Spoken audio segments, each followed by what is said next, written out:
Wake Up Radio Network. A rational voice in a world of conspiracy. Jim Duke perspective. So I'm seeing a lot on this cyber attack blackout threats. I don't know if you're seeing any like ads and things and warnings. You know, people put videos out all the time warning you of we've been seeing it, cyber attacks this is another thing that goes on for decades. You know, 12 years or since the internet. Actually, the first one was Y2K. Remember right. Yep. 2000. Big hype about it. Nothing happened. Yeah. So, but they're threatening in an imminent. Now, here's what happened. I was seeing warnings on the internet that this will happen. Do you ever see the ad where this veteran comes on? He's a patriot and he's a veteran and he comes on with this big rugged voice. If you're sitting there, don't sit there without fear. You know, the internet's going to shut down on you. You're going to lose all your money. You know, they put this fear thing, and he sounds gruff, and he sounds like urgent. But that means it's probably not going to happen because they just propagate lies and fear and misinformation to scare us. So. Yeah, so he talks about within a year, people are going to die if when this cyber attack happens. There's going to be looting, so that, you know, of course, these loud-bearded patriots make these videos and ads on Facebook to scare you into acting on these potential threats. So they sell. Incidentally, Darren, they're not just putting out warnings to help you and to warn you. They've got the remedy. They're selling generators. They're selling survival packs, even consumer weapons, like, you know, laser stuff and shock. You know, what are they called? Like different shock, like tasers type of things. Yeah. And those strobe light, flashlight things where you can. That's what I was trying to get. Yeah. And then they encourage you to buy gold. But every one of these videos and every one of these warnings always have a string attached. They first set you up. There's a cyber attack. Government has admitted to it. We have the proof right here. And what he says, this guy says, I'm in the military. My military friends have exposed this to me about the secrets that are going on, and that, you know, it's always a secret. It's always something that nobody knows. And, you know, I know mainstream keeps things silent. We know that. They're gatekeepers. But these guys come in and they have their own special TAC teams. And, you know, we had the inside intel to tell us that this cyber information is definitely true, and you better prepare yourself or you're going to die within a year. And that's supposed to, like, really shudder people. Well, first of all, the Bible says, don't worry about him who can destroy the body. Fear him who can destroy the body and send the soul into hellfire. So we don't fear these guys as people in the world might. So I guess that patriot doesn't know Jesus Christ if he's fearful and wondering, like, if he's going to die from these people. Well, don't worry about it. No, you know, you want to protect yourself, but at the same time, causing undue fear. So whenever we get a blackout in local areas, the grid shuts down in specific areas, people report that this is absolutely proof of a cyber attack. China did it, and they attacked our infrastructure. So, like, say in a rural town in the middle of Mississippi, the power went out. Oh, it was a cyber attack on our infrastructure. And when you say, well, it was only one little isolated area. Yeah, it was a test. It was a test. They were testing one area at a time. Did you ever hear that one? Yeah. Oh, yeah. Yep, I heard that. So now there was recent grid shutdowns, like banks would shut down for a day or so, or wasn't there Wall Street shut down for a little while? I believe so. 4 a few hours? years ago, wasn't it? Yeah, was it 4 hours or something? I'm not sure how long it was, but and then the airports had some malfunctions. They had to shut down for a couple hours. Mm-hmm. I know there was one actually in Ukraine back in December 23rd of 2015. Yep. I heard about that one too. One of the regions, I can't pronounce the name, but Ivano-Frankivsk region went out for 6 hours, leaving about half the homes in the region with a population of 1.4 million without power. Mm-hmm. And of course they blame it on a cyber attack. It was, attack from Russia. Would that be like an EMP attack? I'm wondering. It's a little bit. Yes, they're related because that's how Okay. they say it's going to happen. But there's other ways Wow. too. I'll explain it. Because that would even fry our vehicles, everything. But there's ways actually to shield and protect your vehicle. I remember watching on YouTube if there was an EMP attack to prevent it from frying. So I gotta dig that up somehow. Yeah, but Maybe we can do that to the grid too, if possible. Yeah, that's what the attacks I heard at first was that there's EMF attacks, and they were gonna shut down the power grid. The power they warn of an EMF.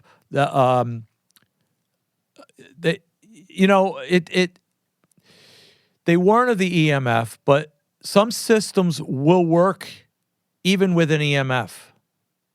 They found that there's different types of energy that likely won't result in ability to taking out everything at once, because the grids are kind of like your house. You know how your house, all your lighting in your room isn't tied to the same breaker. Right. They disperse them, and the reason, like your outlet in your room might be the lights for the other room, the same circuit. The reason for that is if something happens and blows your bedroom, you still have some power to your bedroom, and you won't have all the energy drawn from one. Like if you're just in your bedroom, you draw all the energy from your bedroom from that circuit, and they disperse the circuit to different breakers. The grid is kind of the same way. Even in your neighborhood, you ever notice how if your lighting goes out, sometimes the people across the street still have lighting, or sometimes the people down the street do? That's because they crisscross them in different grids. And they do that on purpose in case there's a problem with one of the grids. It won't fry the whole town. And our energy is the same way. So just because an EMF might be in a certain region or even attacking a plant or whatever, energy plant, it's not going to affect like the whole world, because some are on solar systems.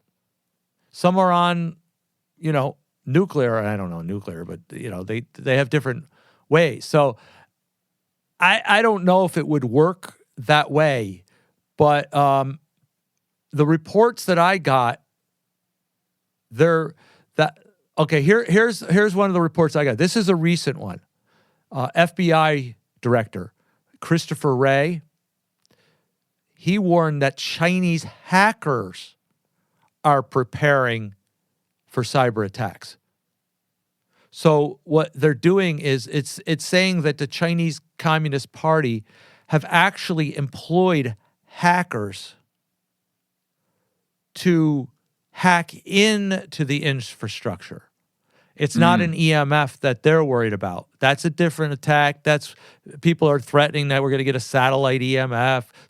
They even warned that the balloon that China had here was possibly a pulse and things like that. And there's threats of that, of course, because things work on electromagnetic frequencies. But that's not what they're talking about. The Chinese hackers are said to be positioning American infrastructure to hack in to the energy systems.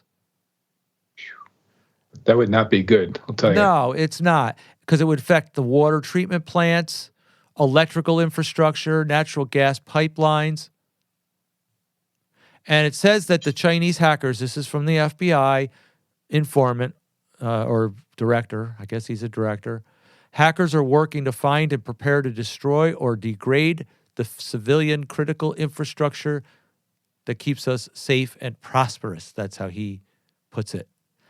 Cyber threats to our critical infrastructure represent real-world threats to our physical safety.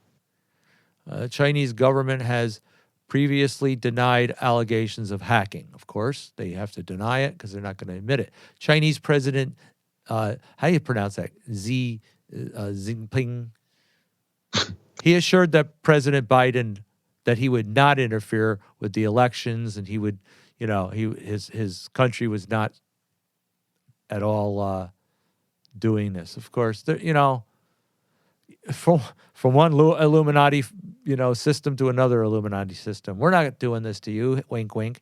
See, on the surface, in the division of nations, everybody's like individual and sovereign in their own right, and we have threats from other nations. But in the overall thing, the bankers are all in league with each other who kind of run the governments of each of these countries. So who's fooling who here? But this guy says that the truth is the Chinese cyber actors have taken advantage of very basic flaws in our technology, and we made it easy on them. Oh, this is Jen Easterly. She leads the Cyber Security Infrastructure Security Agency. Unfortunately, the technology underpinning our critical infrastructure is inherently insecure because of decades of software developers not being held liable for defective technology. So she threatens that basically the software is weak. I hear that the software that they use for governments and stuff is so easy to hack into that like a first-rate hacker can do it. I believe it, because look at Dominion voting machines, what they did with that. Yeah, exactly. Yeah, it was something about it was just they went right into the computers to manipulate everything, and yep. Yeah, well, it says right here, CNN reported that in recent months, federal law enforcement had used a court order to allow Justice Department to remove malicious code from an otherwise protecting hundreds of devices in the U.S., and these are at the center of Chinese hacking campaigns targeting sensitive infrastructure. So, I mean, you could see where our infrastructure's weak. Well, whose fault is that? Is that a fault of us for not upgrading? And, they said that this budget was to have a lot of money towards rebuilding the infrastructure. You think that's what they were talking about? No. No, probably not, right?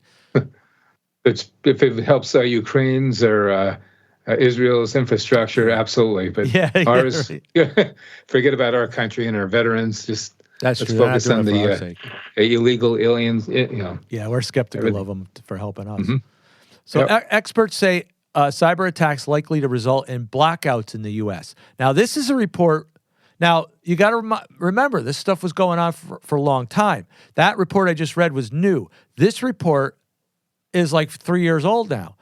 Oh. So, of course, they were saying we're getting ready for an attack. Now, this is 3 years old. So when were we getting ready for it? Was it 3 years ago and it didn't happen? Or do they mean today? We're getting ready for it for the future. You see what I mean? They're doing the same thing that everybody else is doing. The economy's going to crash tomorrow. Well, maybe not tomorrow, but maybe next tomorrow. Maybe next year we'll bring this up. So they're recirculating articles from back in like 2015 saying the economy's going to crash. Look at this. Let's look at this article warning the economy's going to crash. Then you go back to the date, you find it's 2013 or something.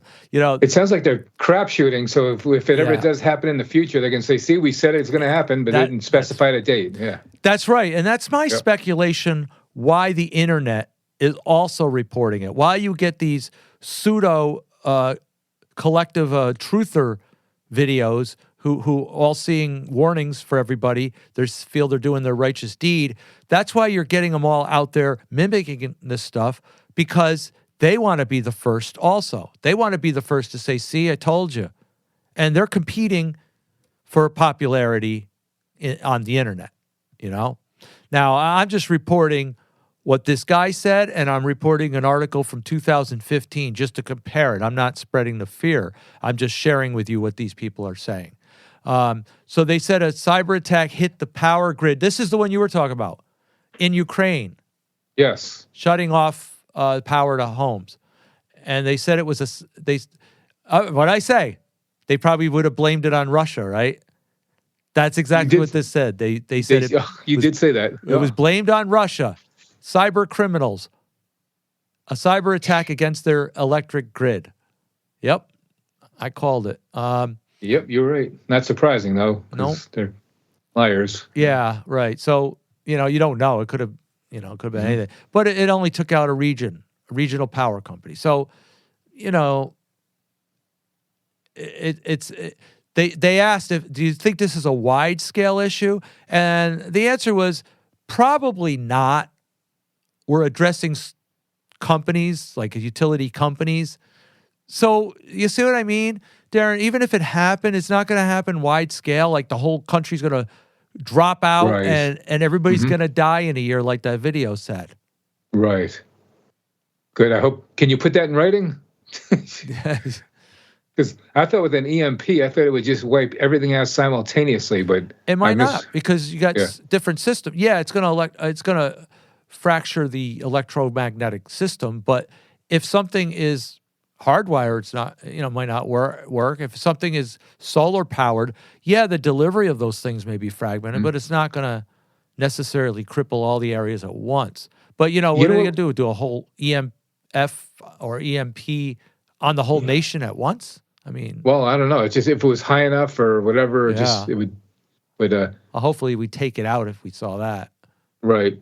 There is one solution: is a magnetic generator. I was thinking about making one. I got the plans. You just basically build it with magnets, and it's perpetual motion. You get unlimited, indefinite supply of energy. If an electromagnetic pulse affected it, would that disrupt the energy coming off of it? Not with this. No, because there's no. All you have is the copper coils, and then the magnetic flux runs through that, and it got a stator, and that just you got a couple other components, but it wouldn't. If it ever did, it's easy to remake it, but Yeah, and you got to remember, some of these systems are based on the same technology. They're not all like digital and all that. So I mean, they might be, but they, what they do is they go back to an old archaic digital system, and they just tap us into that if something goes down.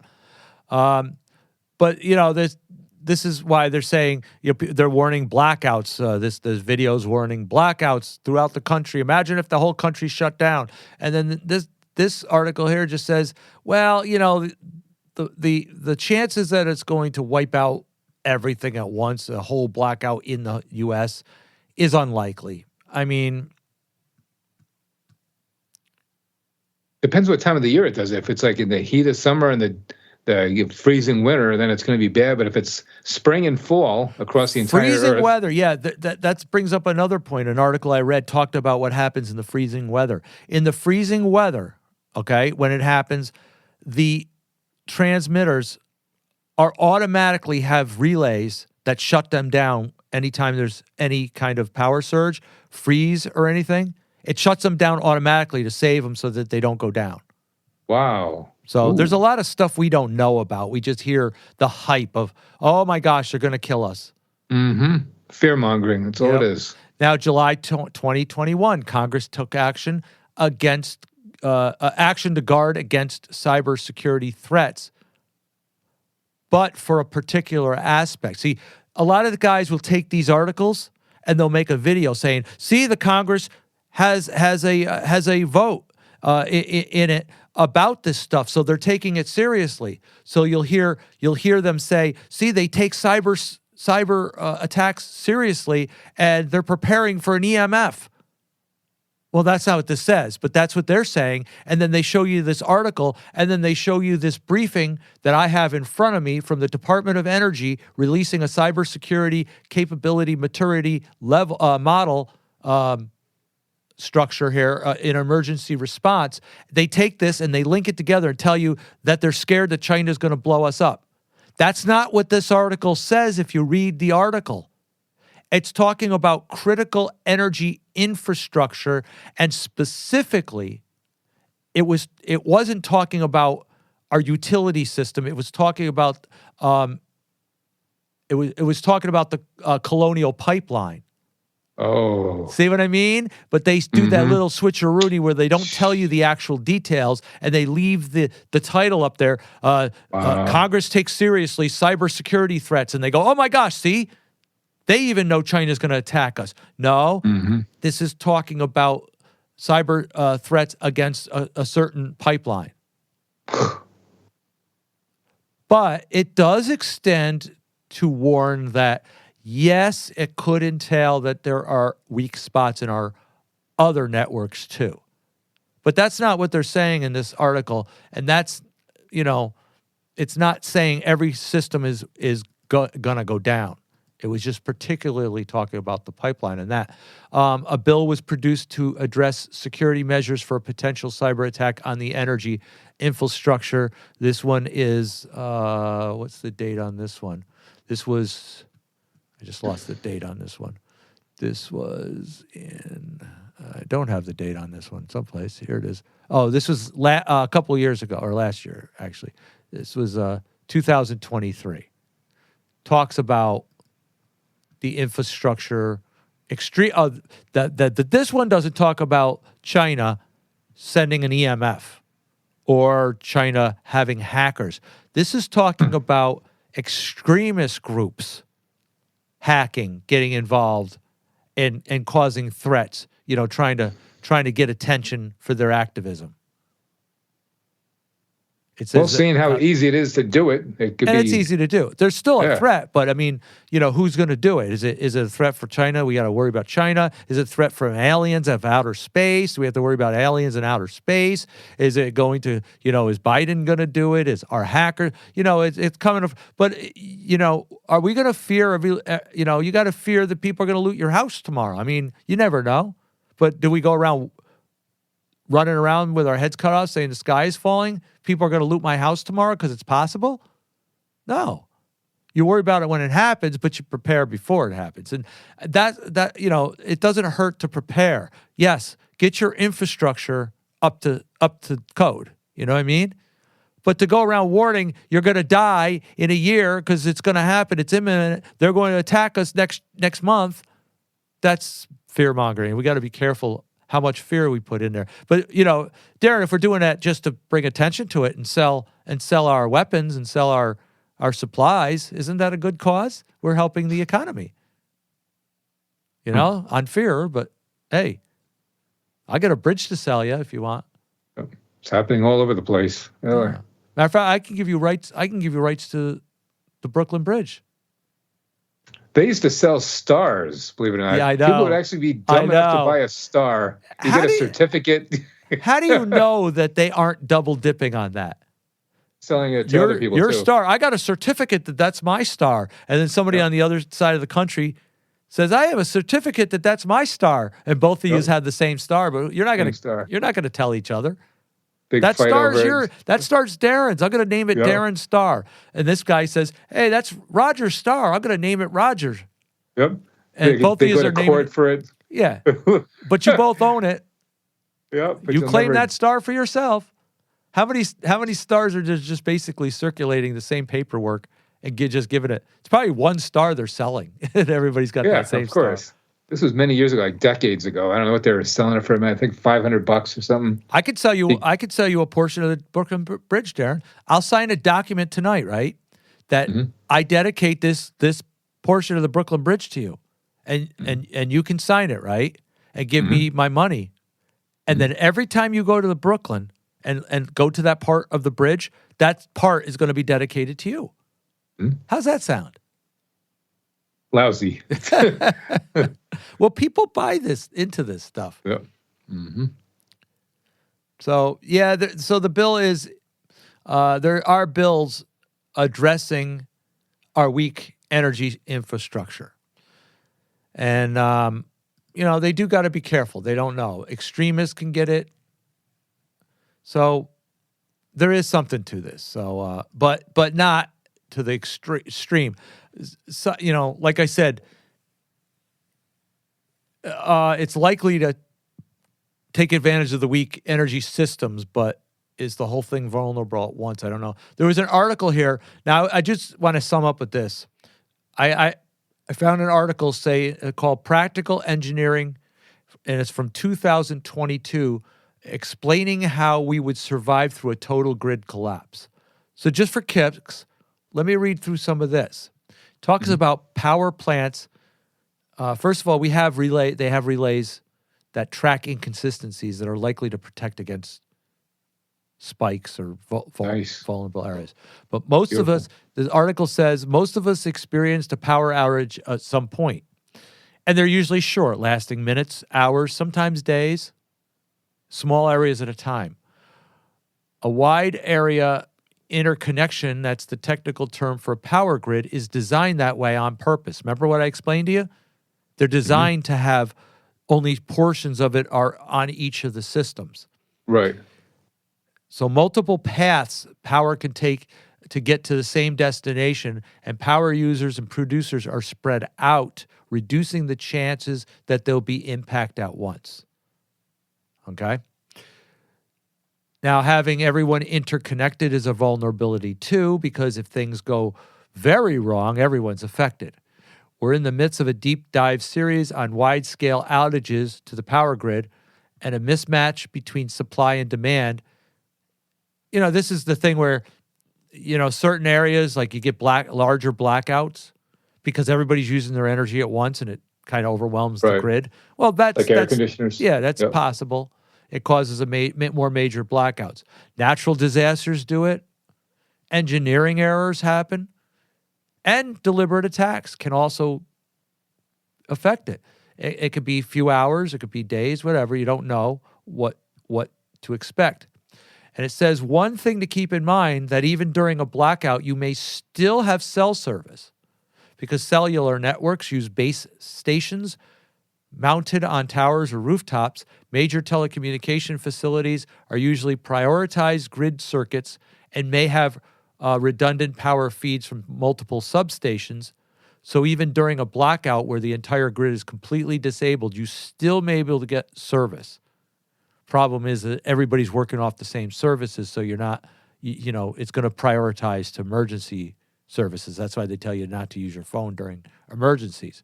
The telecommunication facilities are equipped with backup batteries that keep them running for at least 4 to 8 hours. And critical facilities like cellular base stations have generators that can last days or days. So we can get through days. Their concern is what happens if this goes down and something kind of disables it for a year, say. You know what I mean? That's what we wonder about. And what will happen even in extended circumstances? Well, medication's a problem because it needs to be refrigerated. You have hospitals that rely on ventilators or dialysis machines and things like that, but they have their own generators that can last for a little while. So the priority services are going to go to those places. And then we have public water. That's dependent on the electrical power grid, the pumping, the cleaning, disinfecting water.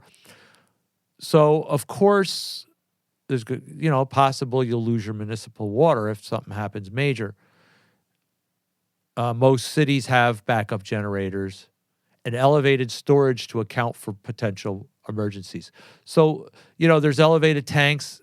You see the big tanks on, they don't always use those tanks, but those are backup tanks that you see at the facilities and stuff. So we have a lot of backup. Of course, would be probably limited. I mean, even in the summer, in the summer, they tell you got to limit your water usage. Don't water your lawn all the time. And, there's bans. Well, there's reasons for that because they want to preserve it. Right. But I've seen the estimation of how long the average American would survive without any of the system, without the grid. And it wasn't very encouraging, I'll tell you. It was something like 90% of the people wouldn't last for more than, I don't know if it was like a month or 2 months. Yeah. It was ridiculous. It was sad. Know why? What was that? It's not so much that they can't survive.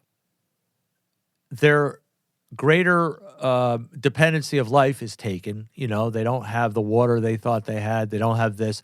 We're made to survive conditions. The problem with is the dependency on all these things, the emotional factors.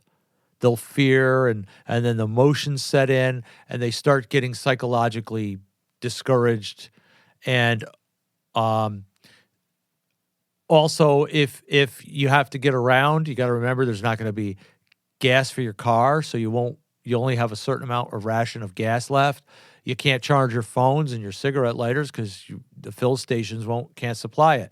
They say if food and water are running low, you may be there may be stores that may allow cash, but you got to remember everybody's going to be trampling over each other. Human nature is going to cause people, like, when you're drowning, you're going to grab at everything to try to. That's why they say a person drowning, you got to be careful because they can drown you trying to survive. They don't realize it. And in a panic, even if you can barter with neighbors, you might be able to exchange it for supplies or labor or something. you're going to have neighbors trampling over you, fighting to get their last portions, as well as fighting off looters.